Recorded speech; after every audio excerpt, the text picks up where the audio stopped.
Oh, you look very top of the morning to you. Yes, well, I'm O'Grady and my mother was McCarthy. Oh, Yes. You were the apt choice for today. Yes, very definitely. And it wasn't even because you're Irish. I was actually just thinking, let's do lottery tickets and then let's talk about what would we do if we won? Because if we did, we'd need to plan as to how do we sort all this stuff out. John O'Grady is our specialist this afternoon on all the questions you might want to ask about estate planning or how you should set yourself up to spend your lottery winnings correctly. John and I recently started working together. He's helping some great clients of mine. And we had the opportunity to be introduced by another dear friend of ours, who some of you know, Dan Herchkowitz, who is currently in Arizona right now on vacation. But it was just happenstance. And John and I got to chatting, and what should have been a 5-minute call turned into an hour, and we were new friends. yes. And, Yes. and then 2 days later, met with some clients who had just hired an estate planner or attorney to help them sort out kind of a very convoluted mess. And then he became an angel. So they were in need of a guardian angel rather than a true angel. And I said, oh, well, why don't you give John a call? Because I think he could really help you. And he stepped in, and they're getting along famously and have retained him to make sure that their transaction goes correctly. So super excited about that. And John, do you want to give us a little background on you and what you do and what your specialties are? And then we'll sort of open it up to question and answer time. And here's a great opportunity to get to know John and what he does. And Diane is also in his office. This is also inside. What's that, Bob? Oh, he's just looking at the volume. Okay, yeah. Okay, well, hi, everyone. I'm an estate and trust lawyer in San Francisco, where I lead a full service trust and estate law firm, and I mediate inheritance battles. I like to say I'm an end-of-life sibling rivalry specialist. And if you have a sibling, you have a rivalry, and it's just a matter of how you manage it. And I'm a great, true to my Irish tradition, I'm a great storyteller. I love to tell stories. And I've been doing only this work for 30 years. And so I've got really good stories. And not all of them I can tell. And I'm here to see what's on your mind about Irishness or wills and trusts. You know, well, we Irish are big on death and dying. I just found out today what Erin go Bra meant. It long Ireland forever or long yes, ago? Yes. Erin is Ireland. It's Gaelic for Ireland. Right. I understand it to be long live Ireland, something like that. Yeah. Right. The biggest challenge in my work is that nobody's planning to die this year. And so everybody's going to do their will and trust, you know, after the vacation, after the holidays, after something. And a lot of people, even if they have a trust, they haven't looked at it in 10 or 20 years. And sometimes they forget they even have a trust, and they do a new trust and cause all kinds of chaos that way. And they get cheap trusts, which end up costing more in the long run.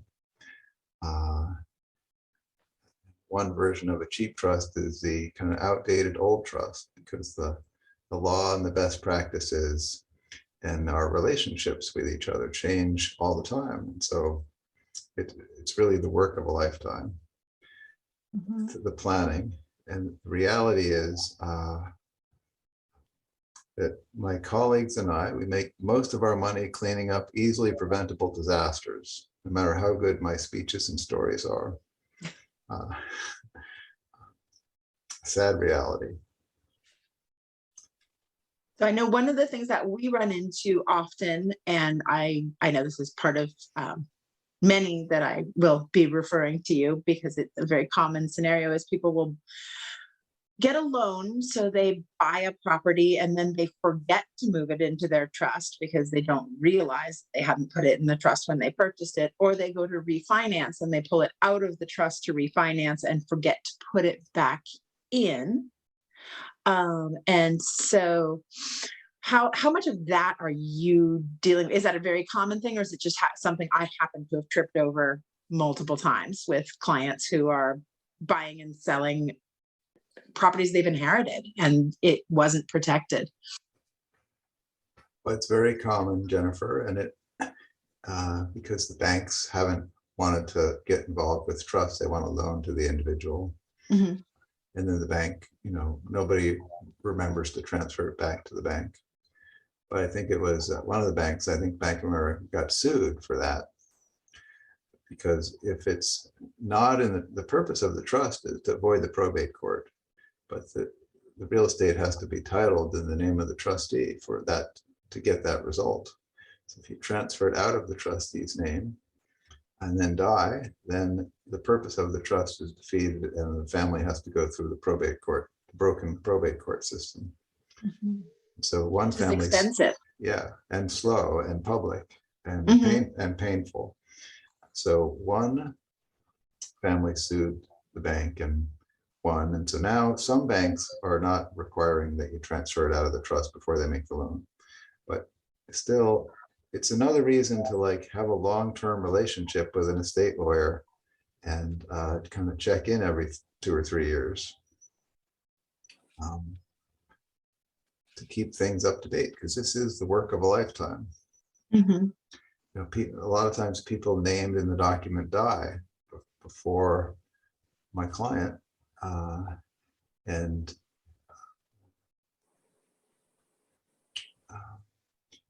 that makes their trust could make their trust outdated. They might want to rethink who they're going to leave their money to. And when we do a trust, it's always to Joe, if Joe survives me for 30 days, and if he doesn't, then to Mary, and if Mary also doesn't survive me 30 days, then it goes to Mary's kids if she has any. And if she died, if they both predecease me and Mary doesn't have any kids, then it goes to the charity. Or you got to run through all the possibilities, because we never know who's going to die first. Even when the husband's 20 years older, I've seen the wife die first. Mm-hmm. They all were assuming the husband's going to die first. So we kind of have to plan for every conceivable event while keeping it simple at the same time. Can I ask a question? Go ahead. Yes, you can ask a question. Absolutely. My question is there sort of a rule of thumb as to how often you should review your trust? And I'm sure that's going to, you probably have a list of major factors that definitely would usually be triggered that you need to review the trust. Yes. Yeah, okay. Yes, Bob. Generally every 3 to 5 years. Okay. Every 3 to 5 years. It's have a short call. You need mainly people call me up. They say, how much does a trust cost? And it's how much does it cost to build a house, right? How do I know? And they don't really want a trust. If they were smart, they would want a long-term relationship with a reputable trust lawyer, because it's a lot of work to start over with a new lawyer, and a lot of expense. So you want the long-term relationship with a reputable, specialized, experienced trust lawyer first, so that you can call that lawyer 20 minutes every 5 years ought to do it. Right. Well, when can you set that up with you, with the trust lawyer, and he has to automatically call you, or, I mean, it would be good common business sense to have a tickle every 3 or 5 years, go through everybody. Oh, we haven't heard from them. We need to just rattle their cage and see what's Right. up. Okay. Right. Like your dentist does, Right. Yeah. Well, the problem is that, sends a postcard. right. Right. Yes. Okay. I get that too, Janet. Yes. From the optometrist too. Yeah. It's good business sense to do that. We send an email blast because there's a long list of people, and we can't be chasing everybody kind of one at a time, or we don't want to, because most people aren't ready to look at it anyway, because they're not planning to. They kind of did it once and they're done, they think. Okay. And so and most lawyers don't really know how to run a business so well, so they're overwhelmed with work. We're all overwhelmed with work, at least those of us who are specialized and experienced. We have a lot of work, and we have to be selective about choosing our clients and managing our law practice. Have to be smart, have to have good help to run the business, the law practice, kind of efficiently and effectively, so that there's kind of bandwidth to do any kind of follow-up with anybody. Normally, we estate lawyers kind of leave it to the client to contact us. Like, our work is done when you sign the documents, and then it's your job to contact us every 3 or 5 years, so that, yeah. But what if your financial situation remains the same? Oh, sometimes there's changes in the law or best practices that only the lawyer knows about. Sometimes we're always evolving how we do our work. And how I did a trust 5 or 10 years ago is a lot different than how I do a trust this year. Because I've learned from experience and from other people's experience. And so experience matters. And John, would that also have to do with changes in tax law and things like that? Would be things that are not in your control or the client's control, but outside factors that would change things? Oh yeah, the tax law is always changing because the politicians can never make up their mind. And we recently had, Proposition 19, which changed the parent-child exclusion from property tax reassessment radically. And so there's all things are always changing, and the trust is no different. The trust changes even though the document doesn't change. The trust changes because the law and the context change. So that's why, yes, Sherry. Regarding Proposition 19, I understand the Jarvis organization is trying to do a little something with that. Do you know where that stands? Well, I'm not entirely up to date, but there's lawsuits about the whole proposition going on, and there's a whole effort to do a new proposition to kind of fix what happened with Proposition 19. And so I'm not really so on top of it. Okay. Could you tell me what's the difference between a trust and a living will? Living will is an old-fashioned name for a healthcare kind of directive. It's a misleading name, so we don't call it living will anymore. Oh. We call it healthcare directive. There's we call the trust a living trust often. There are various kinds of trusts, but a living trust means you can amend it while you're alive. And then I know that there's a revocable trust as well. So is there a difference between a living trust and a revocable trust, or are those the same in one? They're the same in one. That's synonymous terms, Jennifer. Yes. Yeah. And then once someone becomes an angel, then it becomes irrevocable because they couldn't take it back. Right, so on the date of death, the trust becomes irrevocable. Mhm. And then, so the most neglected question in my whole field of practice is, who do you trust? Who's going to be the trusted one, the trustee? Like, most lawyers give that question very little attention. And every lawyer in town thinks they can do a trust.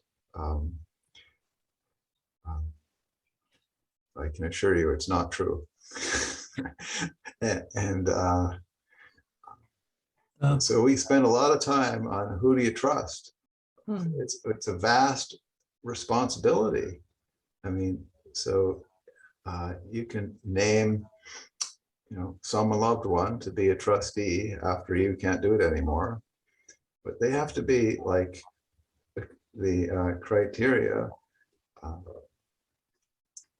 You have to have, ideally you have business experience. You can value and pay for professional services.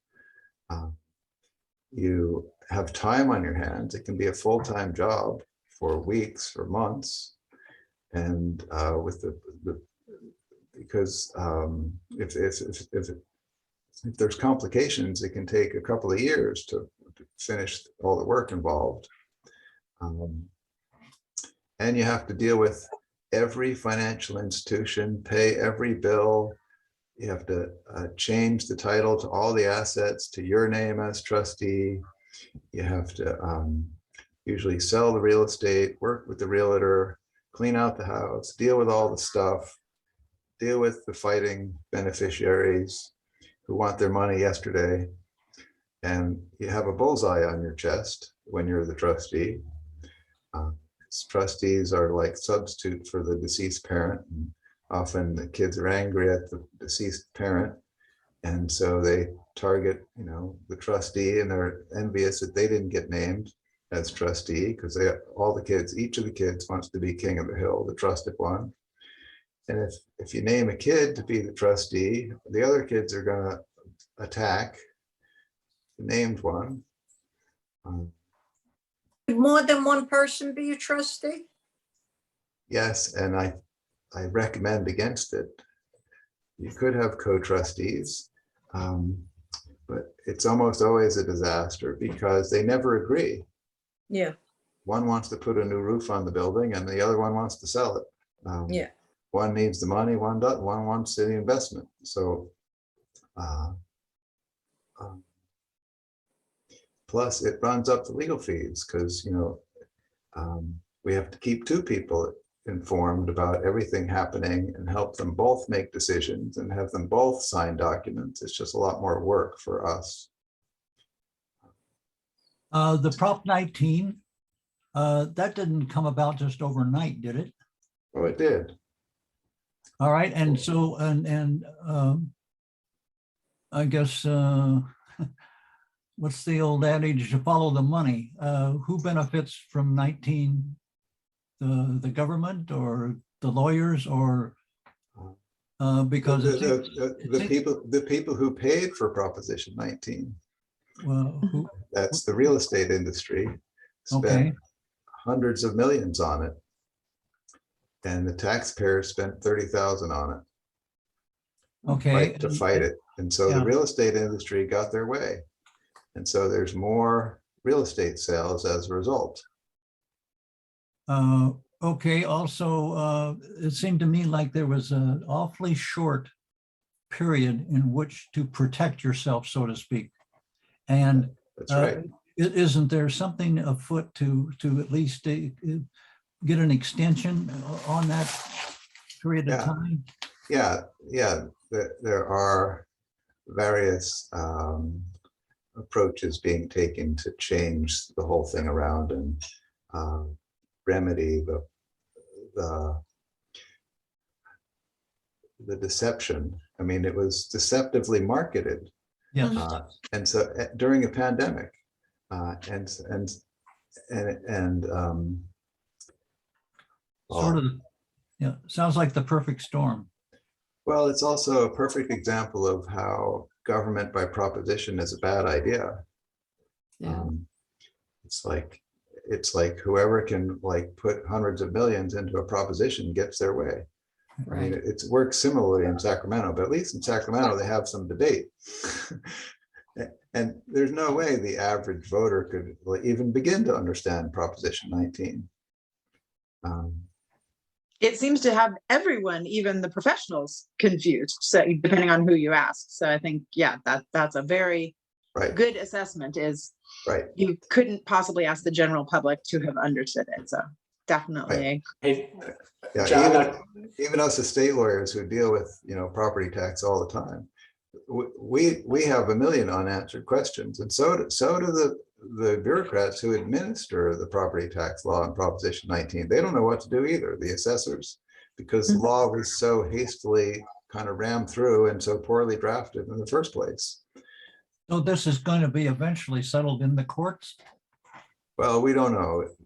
It's in court now, and it's also being considered by the legislature. So I don't know how it's going to shake out, but it's going to change like everything else. And I think Gil had a question. John, so we've been talking about trusts, and I know that you also do wills. Do you feel that if you're going to do a trust, it's impossible to do it if you don't also have a will? Other than inertia, if someone came to you and said, I think I'm ready with my spouse to do a trust, but I don't think I'm ready to do a will yet because there may be some issues about who would get the kids or how things would be divvied up under a will. Would you recommend doing a trust where you don't have a will yet in place, or would you just say that's, obviously it's not preferable, but is it highly inadvisable? Well, first of all, Gil, all those questions are kind of dealt with in the trust document about who gets what. So if you're going to do a trust, you deal with who gets what, who inherits what, at least. But not who gets the children if both spouses died, for example. Right. So for those with minor children, they normally appoint a guardian of the person and a guardian of the money for the minor. And that can be done in a will, or it can be done in a separate document. So you could do a will and not deal with who gets the children or their money to hold. And normally the will would just say, when I die, everything goes to the trustee of my trust. So we do a will and a trust kind of together that way. They're coordinated that way. So in your practice, when you retain your firm, you're going to come out with a trust and a will at the same time. Yeah, every lawyer I know will. Yeah, but you don't have to do the will, but it's if you don't do the will, it just means that when you die, everything would go to your minor children, and then someone has to go to court to get authorized to raise them and handle their money. But it's like making the loved ones do it the hard way by going to court. Mm-hmm. Actually, you have to go to court in any event, but at least if you appoint guardians of the person and the money, it's the technical language, at least the court knows who you wanted. If you don't, they don't know. Some judge you don't know is going to decide based upon what everybody in front of them is saying. And nobody knows what you wanted.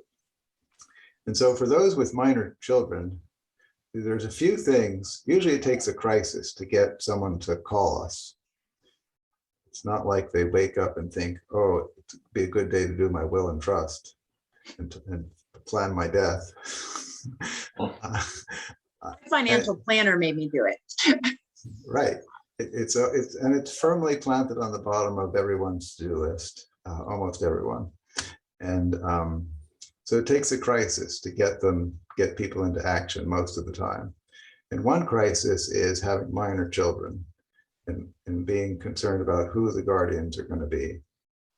So if anybody under 50 contacts us, it's almost always because they have minor children.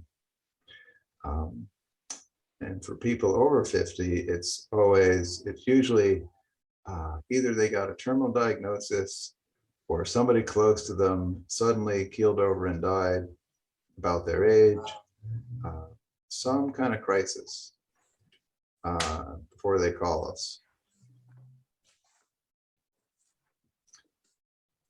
But so you would say that standard practice would be to have a very, I'm asking because this is how mine is set up, but a very simple will that says everything I have, refer back to the trust, and then the trust lays out all the different options. So the will is really just a added little one pager that goes to the trust that says, if you have any questions, see the trust.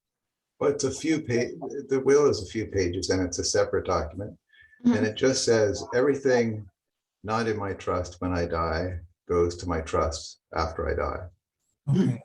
Yeah. So we call it a pour over will. Okay. Yeah. So with that, in just asking because of questions that I run into. So if we had that scenario where the property got pulled out of the trust and got titled to the human being because they were doing a refinance, then would the will take care of pushing that back to the trust? Yeah. And somebody would have to go to court to make it happen. Mhm. And a full-blown probate proceeding, probably take 1.5 years now, would be required. Mhm. Although the property could be sold, within a couple of months of the death if they got to court soon enough. Mhm. After the death. Yeah. Are any of the major banks focusing on this more than others? Yeah. On which aspect of it, Bob? Well, I think you've got to do the will and the trust. I really don't know what the question is that it seems to me like the banks should be in a position to provide professional service and develop a reputation, I guess, so to speak, as being strong in that area. And then it would be prudent to, Like being an executor? right? Or Yeah. or also with regards to your it's probably you want to work with somebody who is also working with your accountant. Right. And has a reputation or a relationship with that entity. Yes. Now I get your question, Bob. It's basically banks as trustees or executors or providing professional services. Was that your question, Bob? Right. Yeah. So I have a question, John. So obviously this is something that everyone sort of thinks about and says, oh, I'll pick my best friend or my brother or somebody who I morally agree with. Is that super advisable, or is it better to think of who do I know who is a solid business person? Do I just make it go to a professional so that I'm not interrupting the lives of my loved ones with them then having to deal with it? Right. That's a related question. So let me try to answer these questions together. There's several options for who to trust. Most people want to pick one of their adult kids. And in some families it works. In a lot of families it's a disaster because the other kids are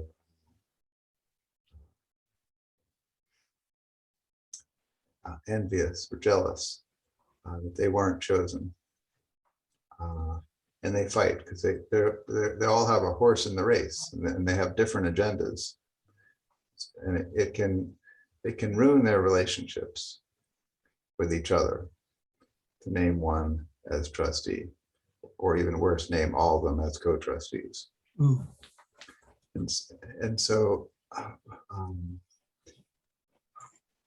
usually we recommend against naming a kid, and usually our clients choose a kid.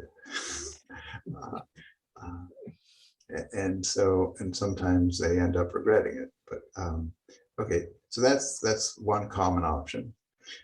Another option is a corporate trustee like a bank.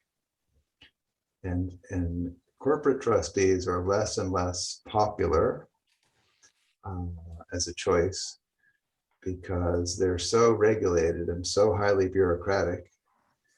And their primary duty is to their shareholders, not to you or your family. And so they don't really want to be the trustee. They really want assets under management. They want you to sell the real estate and hold the cash in their bank long term. That's what they're really after when they offer trust services.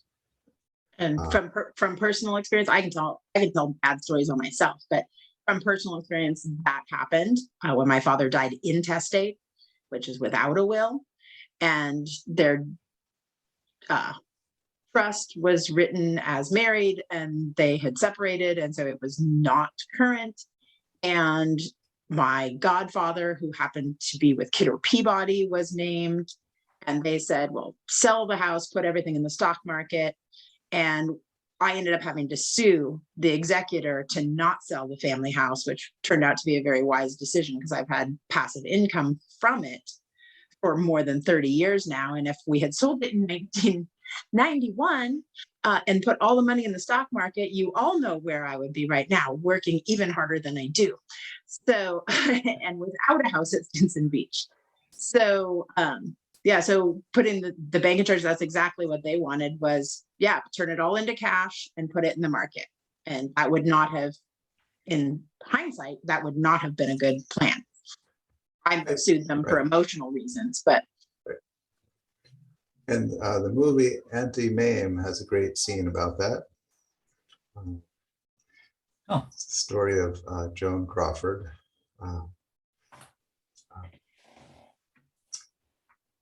So banks can be a good choice for people with real estate and other assets all over the country. So you have one bank doing it all, one trustee doing it all. But for most people, banks are a really bad choice because they're so conservative. They never want to take any risk or do the practical thing. You want someone with a little more wisdom and flexibility and less regulation than a bank most of the time. So, John, if you were choosing an executor for your estate, what type of a person would you be looking for? Yes. Well, I have lawyer friends. Yeah. And I trust them. Mhm. Okay. I know I'm close to a lot of lawyers, including in the family. So, so I have it handled. But it's usually too much to ask a lawyer because lawyers, we're busy, and trustees don't make much money. In San Francisco, it's like less than $150 an hour. And we lawyers make more than that. So like, there's no incentive for us to be a trustee. Mhm. People ask me to be their trustee all the time, and I always say no. So, well, it's enough to be the lawyer. I know I'm going to get attacked already, so why would I want double attack? Because they're angry at dad dies, they might as well be angry at dad's lawyer, right? So and there are other options. There are, and Jennifer, you alluded to some of them. Well, there's professional trustees, individual licensed professional trustees, and I speak at their association meetings sometimes. And there's a whole lot of newer independent professional trustees lately. But you'd really want to find an experienced, reputable one. And we estate lawyers tend to know who they are. That's an option. in one recent case, my client couldn't, she has 2 daughters, she couldn't decide. And her prior trust from a prior lawyer said that the husbands of the 2 daughters would be co-trustees. Oh, good Lord. And I saw that, and I spent a year and a half kind of talking to her about what a bad idea that was. But even though she likes her son-in-laws a lot. That was nice of you to keep after that. Oh, yeah. I could, well, if you knew a divorce attorney well, that could have played out as a nice referral. Right, Yeah. right. And there's a lot of overlap between death and divorce. Mhm. Like divorce disinherits the divorced spouse in a will, but not in a trust. Mm.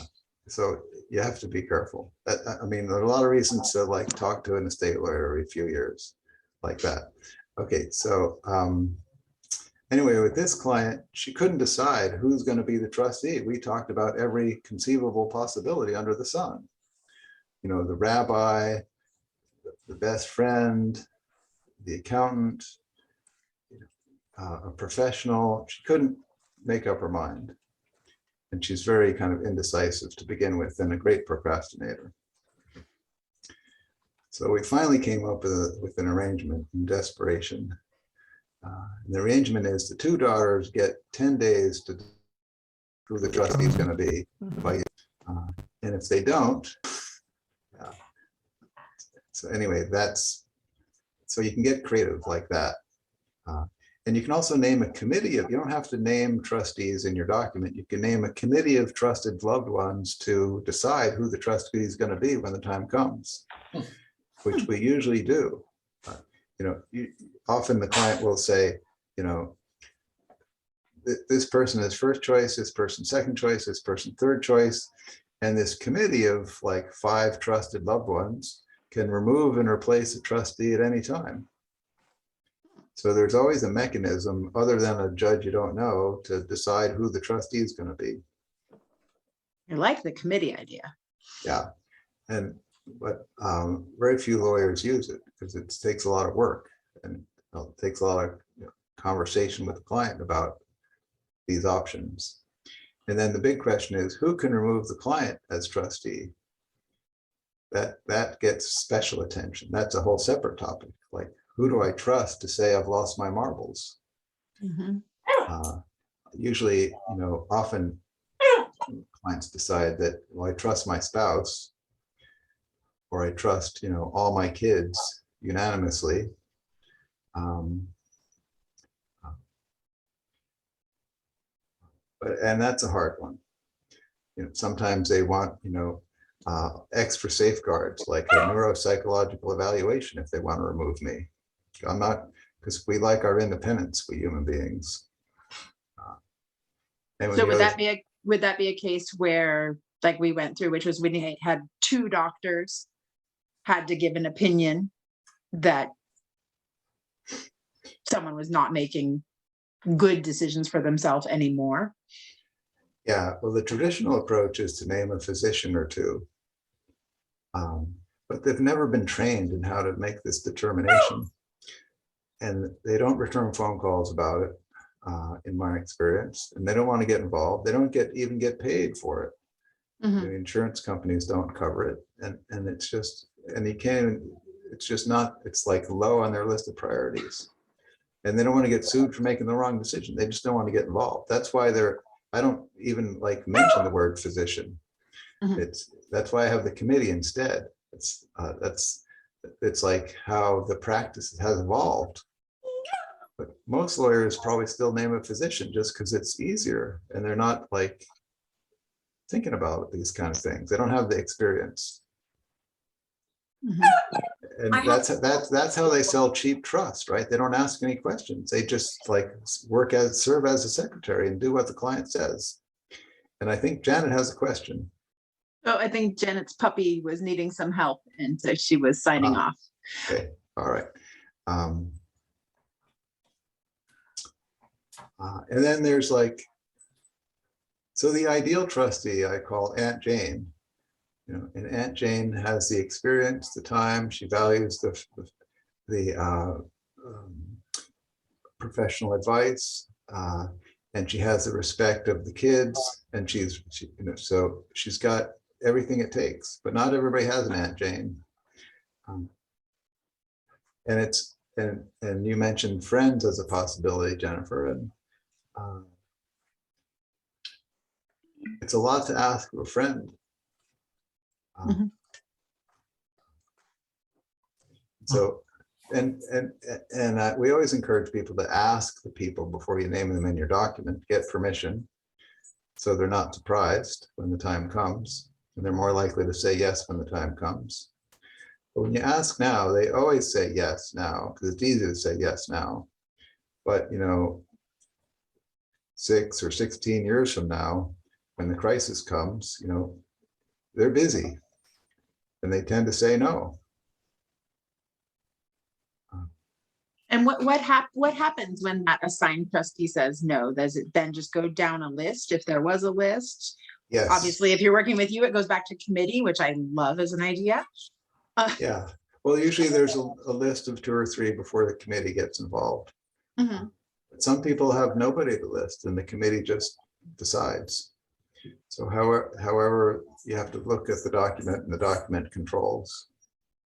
Every word matters. So John, I'm sure it varies from client to client, but you have your first meeting with a couple. They don't have a trust. They don't have a will. They say, we want to pull them together. And I'm sure it varies, but just rule of thumb, do you have an exploratory meeting with them? You send them home with a bunch of documents and questionnaires to fill out. You meet with them again.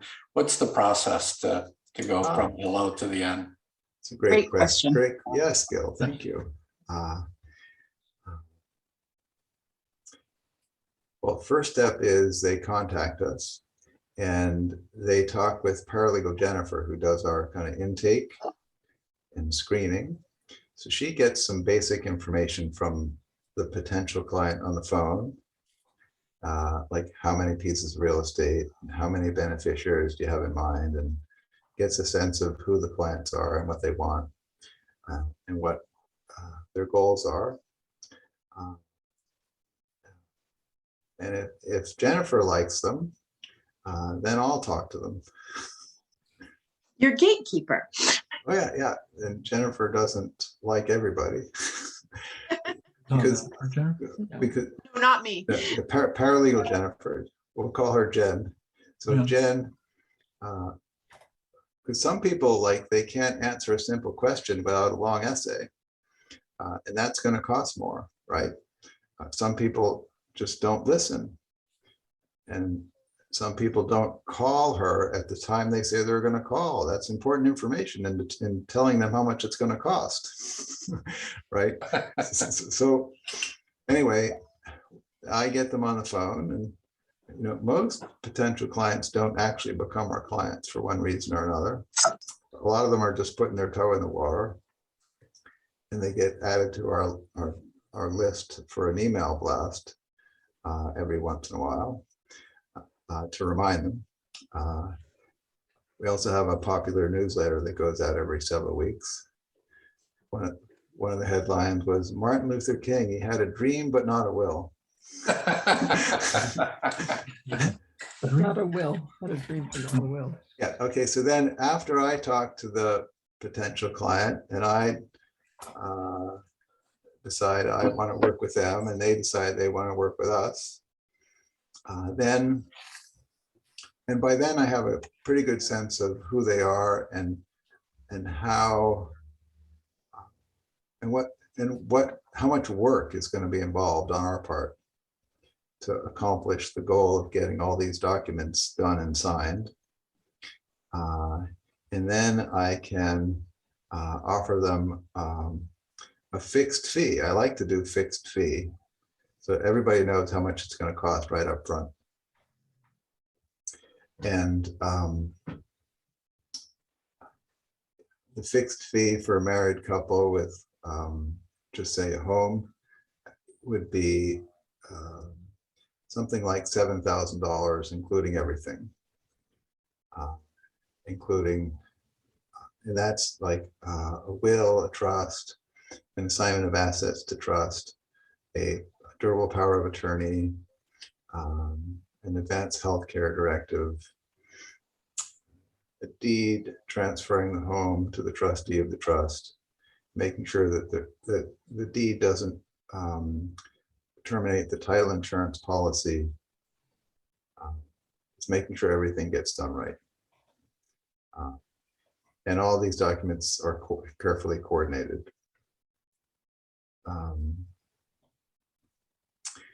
And the fixed fee is subject to limitations. But at first I said, well, because people procrastinate even after they hire us, right? Because planning our own death is really a challenge. And every conflict known to the individual and the couple and the family comes up in my work. So I never know what I'm getting into. So I need to protect myself with the fixed fee with some limitations. And one of the big limitations is the client agrees to like cooperate fully and get the documents done and signed within 12 weeks of our initial meeting. And most people do that, but some don't, because they procrastinate for one reason or another. And so if they don't, there's financial consequences.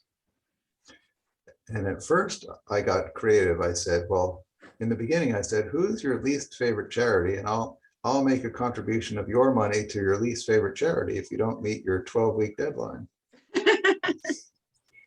And they all said Trump for president. Oh my God. Oh my God. And the first couple of clients, that really motivated them to meet their deadline. But then the third one, it didn't do the trick.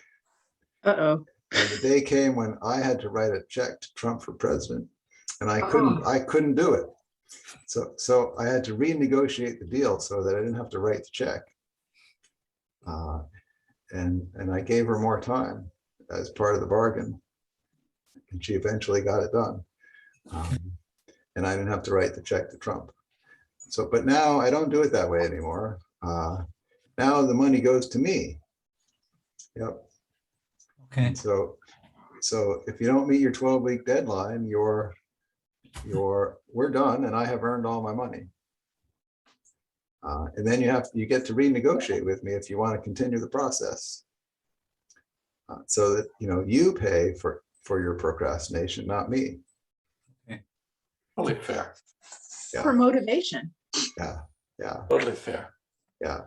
And part of another limitation is that we want to do our work like in actual conversation on Zoom or telephone or in person, and not use email as a substitute for conversation. Normally there's a limitation on how many beneficiaries there's going to be, and all that kind of is negotiated, and all that becomes part of what the actual fee is going to be.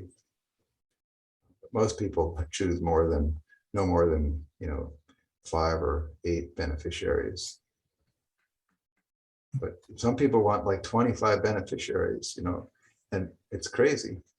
And anyway, a lot of times people come to me with all these ideas, all these like decisions about what they want to do, and by the time I work them over, they have way different decisions. Mm-hmm. And that's my job. That's what a lawyer does, right?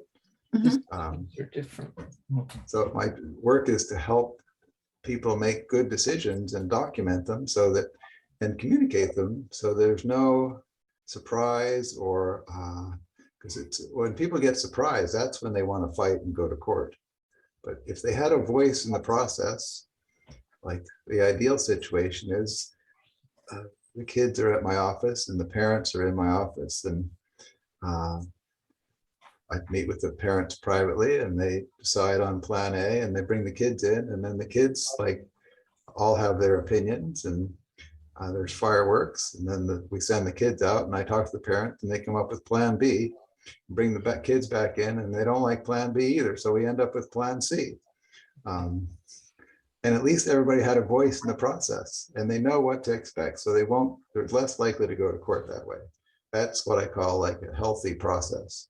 But very few people actually do it that way. And there's pros and cons about telling the kids about what the plan is. I mean, one, it's good communication. The downside is it can be awkward to change your mind later. So your goal is that generally this process should be completable within 12 weeks, good full set of documents without fire drills and the like. Okay. Right. Yeah. And we say allow up to 3 hours for the first meeting because there's so much to talk about. Okay. And it's not the time to be in a hurry. Okay. I think Jennifer mentioned I was a real estate agent at one time, and no matter how many deals you do, there's always seems to be something that comes up that you sometimes say to yourself, God, I've never seen one of those before. But when you are helping people with their trusts and their wills, what are the big surprises that, if there are ones that we ought to think about, that like, people never realize that they don't have, I mean, I'm just pick something crazy. They don't have the birth certificates of their kids. What are the big gotchas that surprise people in the preparation for this? Any? Yeah. There's a lot of them.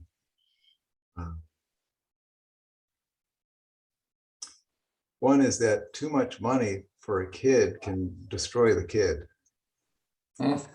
And so it's the burden of wealth we talk about a lot.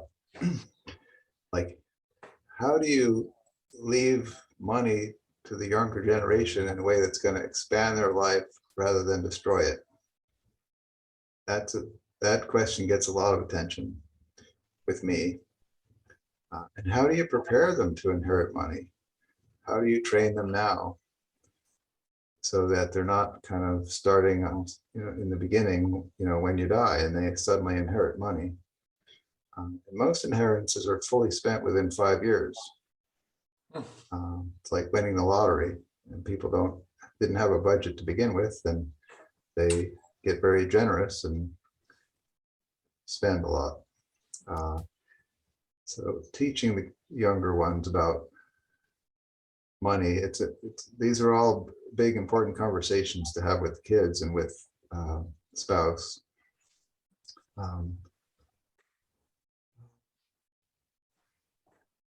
Knowing how your properties are titled, it seems to be something that always comes up.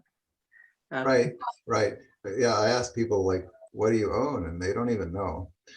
Or they say, I own the house I inherited from my grandfather, but then I go find the deed and grandfather's name is still on the title. So people don't even, a lot of people with a trust can't even find it. They don't know where it is. Mm-hmm. They can't remember who. I asked them, who's the trustee? They can't remember. Right. So there's a lot of unconsciousness about planning our deaths. Yeah. John got a question about executor. I've been an executor one time. I probably won't ever be an executor again.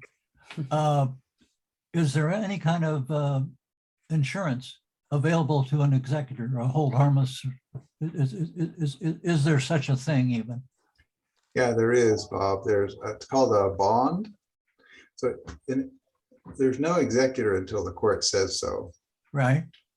And there are bonds available, which is a form of insurance to ensure that the executor kind of does the job, and that the bonding company will basically pay a claim if there's something goes wrong in the executor's performance. Okay, so a bond will have a dollar amount limitation, right?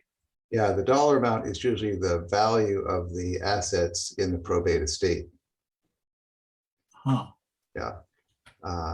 And they usually only cost a few $1,000s a year. Wow. But most people don't want to bother.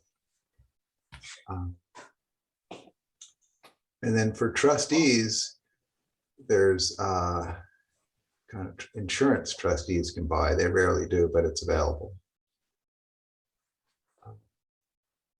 And every trustee, of course, needs a lawyer, because trustees get sued a lot.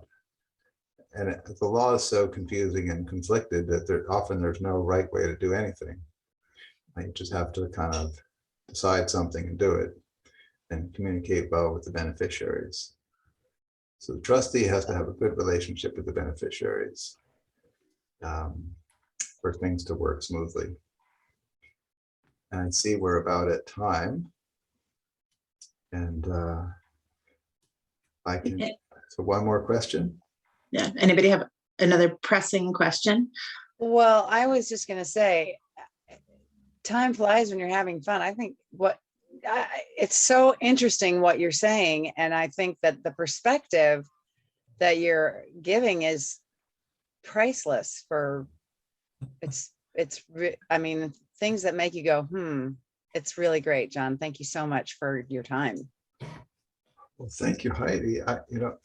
I'm planning to win the lottery. Heidi delivered my lottery tickets to me today. Yeah. You didn't read the fine point, the fine print on that. It says win up to $1,000.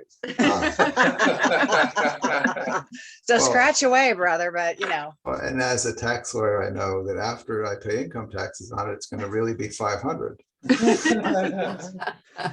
I know, but it was fun getting them, and I'm just so glad that you were able to join us tonight, because the information is just mind-bogglingly fabulous. Yeah. Yes, thank you. Thank you, John, for Very your unique perspective, and I think that it brings to light, having been a minor, having been currently a trustee, and having been put in a lot of these situations, it gave me a whole different perspective on the people who were in charge when I was a young person. And so it is things to think about you don't just pick your spouse or just pick your brother or your cousin, because you really have to think about how much time is it going to take that person. And it can be a full, Heidi has watched me for the last year. It has been a full-time job, just sorting out what we thought was a very well organized scenario. And you're still only a third of the way through. Yeah. So, best laid plans. And I think it speaks volumes to John's point of revisit often. It's much, preventative care is much cheaper than surgery at the end. Had the preventative yearly annual checkup happened, it probably several of these things would not have fallen through the cracks, and I would not be dealing with as many loose ends or getting bank accounts frozen and things like that. So right. I think it's great. I really appreciate you sharing your expertise with us. Heidi has recorded this for a lot of our clients who couldn't make the time slot this evening, especially with it being St. Patrick's Day, because they had other obligations. But I'm sure you'll be getting questions from those people as well. Gil, Diane, Sherry, Bob, Heidi, thank you so much for joining us, and I hope that this was helpful to you. We look forward to John being a guest next month at Third Thursday. Diane, you're also welcome. So the third Thursday of every month, we have a different topic. It can range from decorating cookies to planting succulents, to estate planning, to asking insurance underwriters the questions you would never ask your own insurance agent. Please, respond to the invitations. We love to have you here. We love to have everyone's input, and we know it's a rotating group depending on topic. But thank you again for joining us, and we really appreciate you guys being a part of Third Thursday.